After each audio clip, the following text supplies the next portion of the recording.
Today we are going to start chapter 3, two story about flying.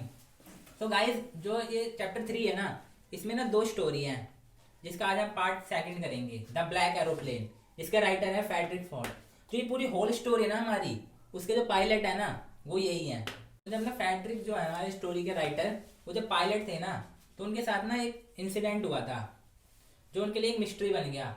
वो incident क्या था, कैसे हुआ था और उनके लिए मिस्ट्री क्यों बन गया, ये सब हम इस स्टोरी में कवर करेंगे। Let start. Once the writer was in Old Dakota and it was 1:30 a.m.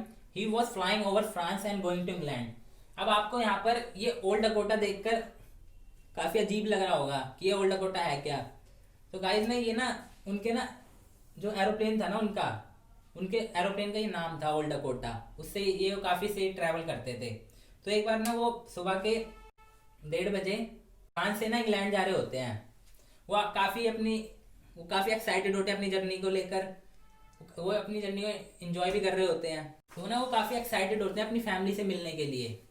वो जल्दी से जल्दी इंग्लैंड पहुंच के ना अपनी फैमिली से मिलना चाहते थे और उनके साथ ना कुछ टाइम स्पेंड करना चाहते थे। गाइस आपको पता ही होगा कि जो पायलट होते हैं वो काफी अपना टाइम ना एरोप्लेन को उड़ाने में ही स्पेंड करते हैं, तो वो अपनी फैमिली को काफी टाइम नहीं दे पाते हैं। After informing the Paris control that he was on his way to England, he turned his plane 12 degree west toward England. तो अपने ना रेडियो का स्विच ऑन करते हैं और उस वहाँ पर पेरिस कंट्रोल से पूछते हैं कि उन्हें इंग्लैंड जाने के लिए कितने डिग्री अपने एरोप्लेन को मुड़ाना है। सो उन्हें ना रेडियो से आंसर मिलता है कि आपको अपने प्लेन को 12 डिग्री वेस्ट में मुड़ाना है। सो अपने एरोप्लेन को 12 डिग्री वेस्ट में मुड़ा के अपनी जर्नी को कंटिन्यू करते हैं। He saw stormy black cloud before him. Paris was about 150 kilometers away and he had not enough fuel, so he decided to fly through the storm. So guys सब कुछ ठीक चल रहा होता है, वो अपनी जर्नी को एंजॉय कर रहे होते हैं। अचानक से ना एक ऑब्स्टिकल आ जाता है। तब ऑब्स्टिकल क्या होता है, आपको मतलब किसी रुकावट भी आ जाती है ना, तो उसे हम ऑब्स्टिकल कहते हैं। अब ऑब्स्टिकल के रूप में उनके सामने क्या आ जाता है, काले बादल आ जाते हैं। अब आप लोगों को पता ही होगा, काले बादल होते हैं ना, जब वो आते हैं तो अपने साथ का तूफान और बारिश होती है। तो क्या होता है कि अचानक से ना वेदर ना बिल्कुल खराब सा हो जाता है, जिससे ना उनको ना फ्लाई करने में काफी दिक्कत होती है एरोप्लेन को। वो काफी डर जाते हैं और वो सोचते हैं कि मुझे ना अपने एरोप्लेन को वो यू टर्न लेकर वापस पेरिस की तरफ जाना चाहिए। पर पेरिस ना वहां से 150 किलोमीटर अवे होता है, दूर होता है। तो वो ना और उनके पास इतना फ्यूल नहीं होता कि वो वापस भी जा सके। उनके पास ना कोई रास्ता नहीं होता ना, तो वो सोचते हैं कि अब मुझे तूफान के साथ ही, स्ट्रॉम के साथ ही अपनी जर्नी को कंटिन्यू करना पड़ेगा। तो आपको अब यहाँ पर पेरिस तो आपको पता ही होगा, पेरिस फ्रांस की राजधानी है, जहाँ पर आईफिल टावर है। वहाँ तो सब देखना चाहते हैं, आप भी जाना चाहते होगे।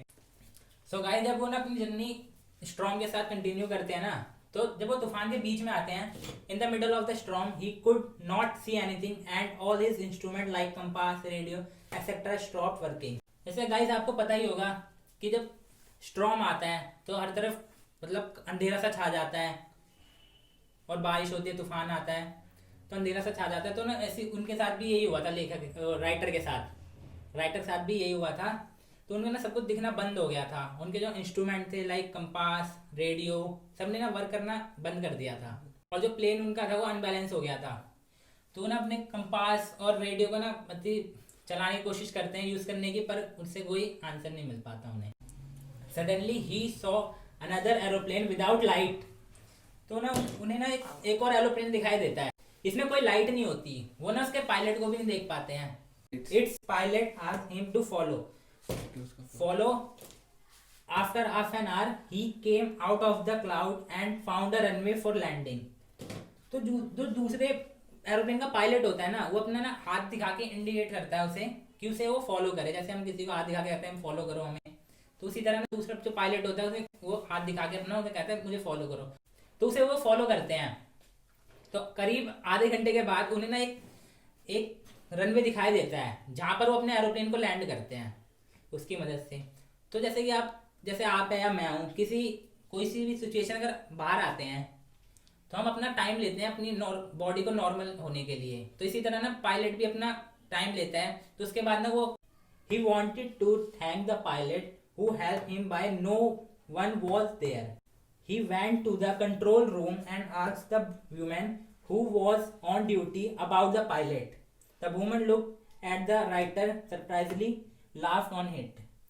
तो जब वो वहां से ना जब वो देखता है तो ना काफी सरप्राइज हो जाता है कि वहां कोई नहीं है। तो ना वो भागता हुआ ना कंट्रोल रूम में जाता है। वहां पर ना एक लेडीज बैठी होती है, तो उससे वो पूछता है कि मुझे ना उस पायलट से मिलना है जिसने मेरी आज हेल्प करी है। तो जो वहां पर लेडीज होते हैं ना उनको देखकर ना काफी सरप्राइज हो जाते हैं और हंसने लग जाते हैं उसके ऊपर। तो वो राइटर ना कंफ्यूज हो जाता है कि हंस क्यों रही है, मैंने तो इससे पूछा, वो आंसर नहीं करने के ये मेरे ऊपर हंस रही है।